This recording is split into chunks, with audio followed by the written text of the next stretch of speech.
បានជាខ្ញុំចាក់អារម្មណ៍ក្នុងកម្មវិធីកម្លាំងគយជុលព្រោះខ្ញុំចង់បង្ហាញពីសមត្ថភាពរបស់ខ្ញុំហើយចង់ប្រកួតបែបលក្ខណៈប្រើកម្លាំង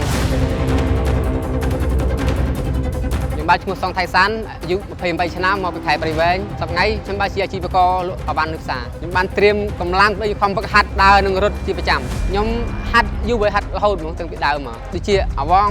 រត់ហើយលើកដំដែកណានឹងខ្លាចជាម្ចាស់ជើងឯកកម្លាំងគោជុល Red Bull Power ជាមួយនឹងទឹកប្រាក់100លានរៀលកម្លាំងគោជុល Red Bull Power មានតែមួយគត់នៅ CTN បើភ្លាមធ្លាប់ភ្លាមរថយន្ត Ford Ranger Wall 2025បន្តពីច្រើនរង្វាន់ពីក្រវិលកំពង់គួរជុល